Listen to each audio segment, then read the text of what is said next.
Hello everyone, and welcome to Books in the World. Today we have an embarrassment of riches. Two fine authors who are going to join us for a little discussion about their own books, but also writing in general.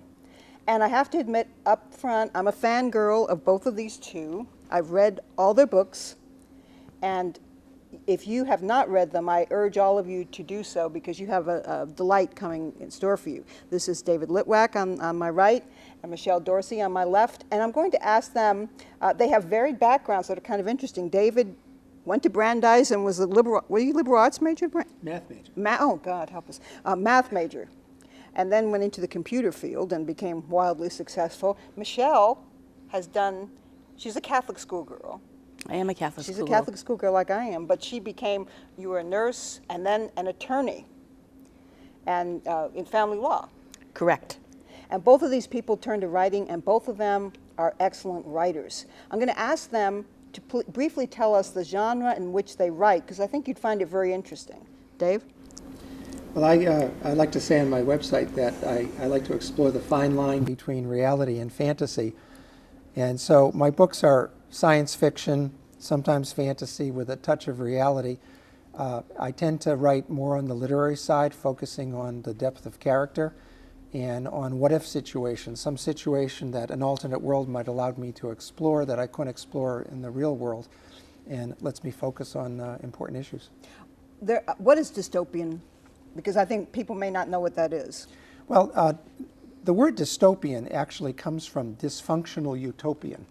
Okay. And it's been corrupted a bit in that I think we see movies and books that have dystopian worlds where there's some evil ruler who is just power mad. It's kind of the Snidely Whiplash type of evil. You know, the motivation is, I want to be a bad guy. But the real deep dystopians are the ones where someone in power is an idealist with a misplaced ideal and uses it in furtherance of that ideal. They obtain power and oppress other people. And so you get a dysfunctional utopian. I have to tell you right up front as a disclaimer, David and I were in a writing group together, a critique group for 5 years or so. And he'll blush at this, but he would come into that group every week with the most beautiful prose that would totally dishearten the rest of us mere mortals in the group. And you know, you'd wonder, what do I tell this guy about how he can improve his writing? Because he really can't. He's modest, but I can tell you, when you read his books, you would understand what I'm saying. Now, you kill people in your books. I do. And yet you have such a sweet face. I do. Would you explain the kind of mysteries you write and a little bit about them? Sure. I write traditional mysteries, which fall between the very violent, suspenseful, thrilling mysteries and the cozies, which usually feature cats and teacups. So a traditional mystery is a mystery that involves the murder of one or more people, and the cast is usually filled with just ordinary characters. My books are about nice people who bad things happen to, and my hero and her compadre are both good people who have left Boston for good reasons and come to the island of St. John in the Virgin Islands and trying to start a new life, and bad things keep happening. You know, with mysteries, Michele gave you a very good division of the kind of subgenres in mystery, because they're all over the place. And so it's hard to know if you're a reader, you know, where is, you know, what I like to do. But a traditional mystery is where you will have murder. Do you have sex? You know, I remember your character doing stuff like that. No, wait a minute. Sex is like murder in my books. There is a reference to it, a hint of it, but you won't find any blatant sex, and you won't find any blatant blood or gore. It's left to the imagination. Well, I've read both her books, and as a mystery writer and reader, I'll tell you, I enjoyed both of them tremendously. Well, thank you. Now, both of you guys, in these cases, have written series. Tell me, Dave, what made you decide to go with a series versus a standalone book? Well, it's interesting because I didn't start out wanting to do a series. The Children of Darkness actually started out It was the first novel I ever had published, and I had no intention of continuing on with the series, and I actually wrote 2 other books subsequent to it, unrelated to it. But the characters in the book kept nagging me. They felt that they hadn't completed their mission. They had reached a certain inflection point in changing their society, but it was pretty clear they were going to run into some serious trouble getting to their ultimate goal. I also had a soft spot in my heart for these characters, and I didn't want to leave them. And so that, along with the urging of a number of my readers that they wanted to hear more about the adventures of Ora and Nathaniel, made me rewrite the first book, put some things in place to lay the groundwork for the subsequent 2 books, and then complete the entire trilogy. Because when I knew him, he had only 1 book in that series, and I also was happy to see him include 2 others in there. What about you, Michele?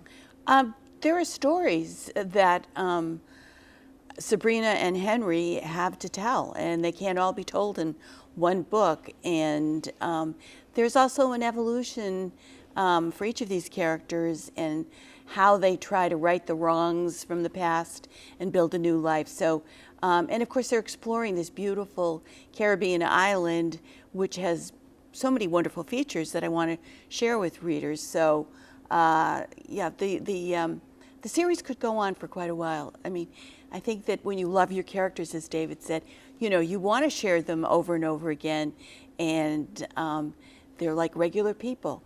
Stuff happens to them. Well, there's a practical side, too, that they haven't talked to you about.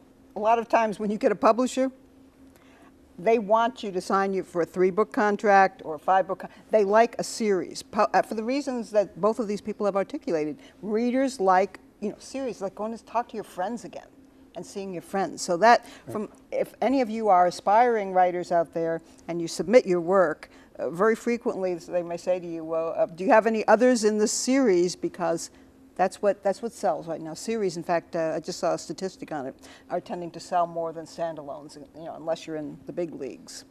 All right. Now, she and her husband spend half the year in St. John purely for research purposes. Absolutely. It's hard work. She wouldn't do it if it weren't for that. She makes that sacrifice. I do. And David lives in another world. God knows the world he lives in, this dystopian world, too. But one thing I think is always critical, we were having this discussion before our interview. How important is it for your characters to be likable? Do either of you have an opinion on that? Well, I think characters need to be memorable. And for us to remember a character, we have to believe the character cares deeply about what's happening to them, for better or worse. So there are certainly villains that are very memorable characters who we perhaps would not call likable. And I have, in the trilogy, I have a villain, I guess you would say, the main villain in the first book, and even some of the villains in the second book who are quite good, quite nice people, and even they're doing very bad things. And I was always taught that a villain should be the hero of their own story. What do you think? I think a protagonist has to be likable, because you're asking the reader to go for a ride with this person, and you want the reader to suffer through whatever the protagonist is suffering through, and the reader has to care about what happens to that person. So yes, they have to be likable. Now, that doesn't mean they have to be nice or perfect or smart or pretty. It just means that the reader has to be able to invest in the protagonist and care about what happens to her. I read a discussion where people were talking about Emma, the character in Jane Austen's book Emma, and how she really wasn't all that likable. I mean, she had her flaws for sure, but yet she was interesting, and in the end, she saw the error of her ways, and she became more likable. Now, we also had a discussion, by the way, among the 3 of us before we got in here about poor Hamlet, and I think you didn't think he was likable. Well, he's indecisive, shall we say. Oh, he's a wuss, yeah. But there's no question that the plot of the story is him grappling with his life situation, and he cares deeply about it, almost to the point of, just get on with it and kill the king, would you? But he is such a great character because he's dropped into a situation he can neither fight nor flee. He has to make a very difficult, painful moral decision. And because of who he is as a person, he cares deeply about it. Therefore, he's a great character. But you and I were softer on Hamlet, weren't we? Right, because when you hear the plight of Hamlet and the agonizing that he goes through, it's hard not to like him. It's hard not to identify with that, because who hasn't been in a situation where you felt so torn apart? So you identify, and even you can like somebody because of their frailty or a shortcoming. But likable in terms of, would you like to have a beer with a guy? So you're sitting at the bar with mead. You're sitting A at the bar with Hamlet. You raise up your mead, and he says, "To be or not to be? Should I have ale or beer?" So, yeah, it's we're probably saying the same thing, I think. Well, as women, we're more compassionate by nature. Yeah, there you Yeah, go. we're the kindly I type. would have to agree Yeah, with that. We're more compassionate by nature. But you know, it's interesting on character. Now, Michele, of the characters, which are your favorite characters, are the ones you've created? Well, of course, I love Sabrina and Henry because they are the main characters. But I have a soft spot in my heart for Neil Perry, who is the rogue lawyer, sometimes boyfriend of Sabrina. He's just such a naughty boy, but he's such a nice man. I liked him. Yes, and it's funny, lawyers love him. Lawyers come up I to don't know me. if that's the best endorsement. Well, I think they identify with him. I think that naughty lawyer that's in most lawyers, or at least a little element of it, comes through and they enjoy it. Now, Dave, in the trilogy, my favorite character was, of course, Aura. But what about you? Because David has written 2 other books as well, right? Or 1 other book? 2 others. 2 others. Of all the ones you've written, do you have a favorite? Well, I have a soft spot for the little girl in The Daughter of the Sea and the Sky, Yeah, that's true. Kehlani, because Yeah. she's such a mysterious figure, and she's so intense and charismatic, and she, even though she's just a little girl from a foreign land, she affects all the people around her. And we don't really know until the very end of the book whether she's actually a powerful prophet, whether she's magic in a fantasy sense, or whether she's just a troubled little girl. And I think that dichotomy makes her very interesting. But I also like Aura a lot. First of all, she's in 3 of the books. And I liked her so much that I moved from third-person perspective in the first book to Aura's first-person perspective in the second and third book. But the thing I value most about Aura is she's very idealistic in the sense of wanting to do what's morally right, but she's also very logical. And logic and morality don't always mesh. And as the books progress to change the world in a way that she thinks is right, she is forced to do some very, very painful things and make some very painful decisions. Well, you know what? In your books, your principal characters, they've had to make a painful decision about leaving their previous life and occupation and going basically to a place in an occupation they're not fond of. How did that work? How did you structure that? Well, Sabrina was forced to leave Boston. She was a successful television meteorologist who happened to shoot and kill her husband by mistake, of That course. was a mistake. It was a mistake, and she stood trial. He deserved it, though. Well, I thought so. But she stood trial. She was acquitted by a jury, but she was convicted by the national media. Every night on television, they would serve Sabrina to an audience that just delighted in what was going on in the trial. So even though she was victorious in the end, she had nothing left. Her job wasn't there. Her husband was dead, and she ended up moving to St. John to start a new life. And Henry had a less dramatic reason for exiting, but Henry was betrayed by his lover, and it caused him to lose his job with the airlines. So these people went and began to start a new life in St. John, and they manage a villa rental business, which is completely different from what they did before.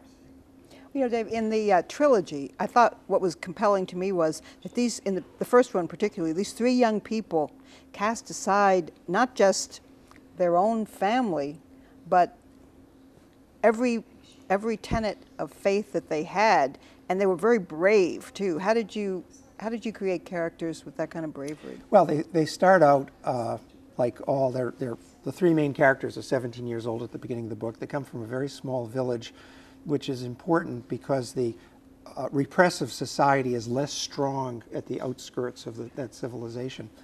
And so they bristle a little bit at authority, as many young people that age do, but they're not prepared to overturn the basic order. Yet as the story progresses and they gradually stumble across and then pursue the various threads from the past, and they realize that everything that this society is based on is a lie. And then they have to decide, do I go back and live a content life, albeit with limits on my potential, and ignore what I've discovered to be the truth? Or knowing, can I live with that? Or knowing what's true, do I have to attempt to overturn the society, even at the risk of my own life? And that's the dilemma that drives them through the book. Yeah, that's a very brave thing for people as young as they are. All right, a little change of pace. Who is your target audience? Who is my target audience? I like to think that I'm reaching people who would like to visit the Virgin Islands or who love the Virgin Islands. And that's one of the reasons I wrote the book. People who go to St. John generally go back to St. John. And so there's a real love for this island. And so in part I wrote it for people who want to visit and can't, or have visited and want to go back. So that's partly who I wrote it for. But I really wrote it for anyone who's ever felt the kind of disconnection that Sabrina and Henry have suffered through. The kind of thing where you've had to put pretty much everything behind you and start over and face the world in spite of a lot of fear. And I think a lot of us have had moments like that in life, maybe not quite as on the grand scheme as Sabrina and Henry, but so. Okay, is it mostly female audience that you have? Is it a certain age group or what? Well, I do have, I think, mostly a larger female population following my books, but I do have a fair amount of male readers, and a lot of them are lawyers. That's interesting, and not lawyers that I necessarily know. Dave, I'm assuming, and I may be wrong, that yours is maybe a younger demographic who reads your books, or is that not correct? Not as much as you would think.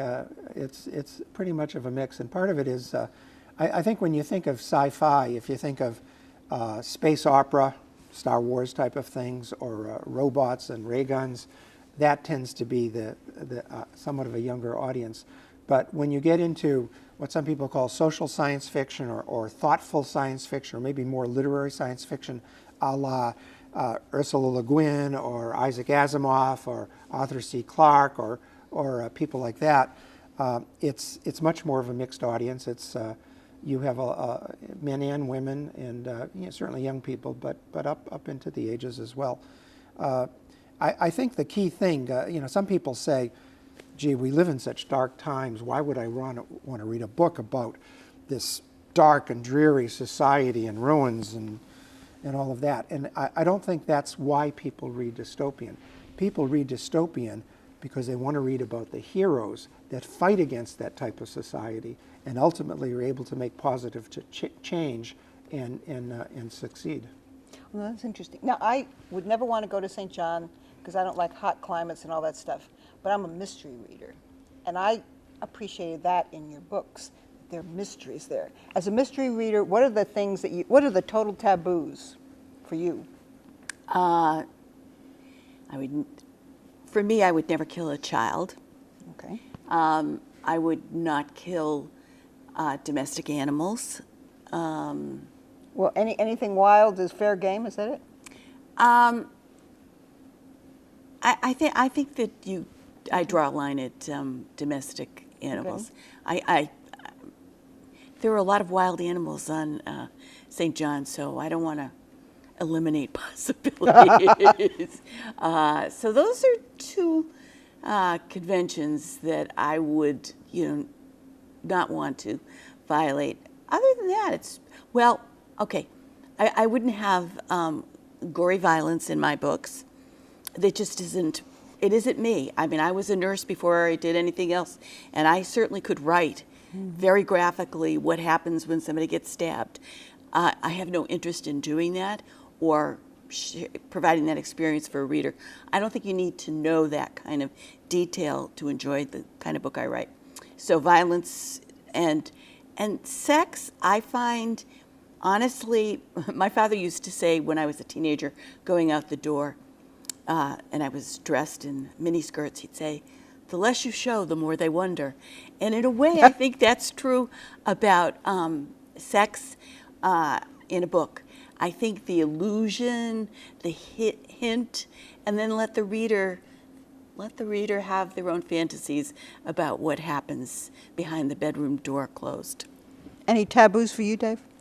Well, I think the number one taboo is don't violate the story. The story has to drive what's going on. So, for example, in the Seeker's trilogy, it takes place in a very conservative theocracy where a ruling theocratic class has been in charge for a long time, 1,000 years, and the people are very limited in what they're able to do. It would be very inappropriate for the characters to behave out of character from the society that they grew up in. I do think that sex and violence can be more dramatic, left up to the imagination with hints rather than with explicit detail. My job, I will use whatever detail is necessary to evoke an image in the reader's mind and therefore further the story.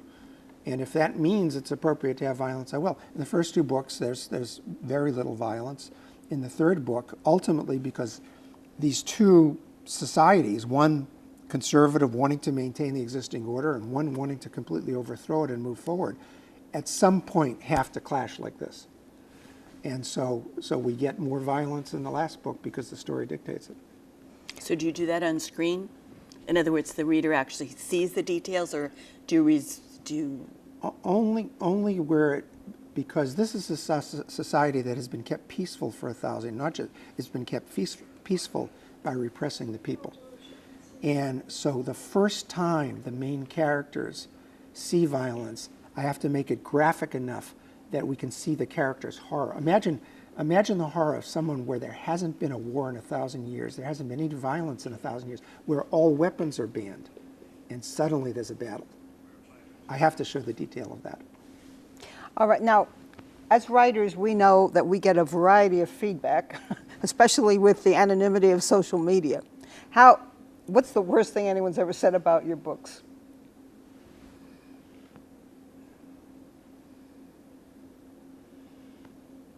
I'm drawing a blank because I'm pretty good at accepting the good and the bad and the ugly in terms of what people have to say. I haven't really been wounded enough that anything jumps to my mind. I think the worst thing would be that somebody would say, "I haven't bothered reading your book." That's the great insult. I mean, I don't care what you think. I want you to read it. I hope you enjoy it. But if you don't, that's okay. Has anyone ever said anything bad about yours? Well, there's the occasional person that just can't get into the book for whatever reason, and some of that could be the time of their life or the time of day or whatever. But I think for me the biggest thing is that someone is reading an inappropriate genre, and that's why I think it's important for us as authors in our taglines, our summaries, our marketing materials, our covers, to try to give an appropriate impression. If someone picks up my book and is expecting to read Star Wars, they're going to be disappointed. If someone picks up my book and is expecting to have very simple language through a Da Vinci Code type of car chase, they're going to be disappointed. But if somebody wants richness of character and a well-written story, then they'll be happy. So particularly in science fiction, because science fiction can range from, space opera to very thoughtful, complex stories. It's important for me. That's why sometimes I don't say science fiction. I say speculative fiction or even literary speculative fiction. I posted a post on that one time, and somebody said, "Well, what do you mean by it? Why do you have to say that?" And I said, "Well, because it's speculative because it's not real world, and I use the term literary to let people know that it's going to be thoughtful and that there's going to be deep characterization." as opposed to just plot. In the remaining time, I'd like you both to give prospective writers your capsule advice on how to become a published author as you are. Well, the first thing you have to do is write. You can't escape that part. Stephen King says that, right? Exactly. And so you have to sit down and put yourself in front of a computer or a notebook, whatever you choose to use, and you have to actually write. And then what you have to do is you have to pursue it further, and you have to put it out in the world. And the thing that's most important is you have to conquer fear. People are afraid of rejection before they ever get the book out the door. So if you really want to write, write. Do it and put it out there. You'll be surprised what happens. Dave? I agree. You have to read and you have to write. But the other thing is you have to have a passion for it. Before you decide you want to try to, if you want to try to be a writer just to be a famous author or something, don't bother. If you have a passion for writing because you have something inside of you that wants to get a story out and it's desperate to get out and it has to emerge or you're going to burst, then by all means write, write, write and never give up. But if you don't have that passion, find something easier to do. To which I would add, and please try to prepare yourself by taking courses and trying to improve whatever skills you have. It's a craft. No kidding. It is a craft. Now, I really want to thank these two talented people for giving us their time. I would urge you, no matter what genre of writing you particularly enjoy, to try their work, Dave's work, Michele's work. They have websites, they're on Amazon. We're all over the place, right? Because you can't afford not to be. But I think you will be happily surprised at just the kind of talent that is there. And you may never have read these people before, but they're certainly worth it. And thank you all for what I think has been a very engaging conversation. And thank you for having us. Thank you.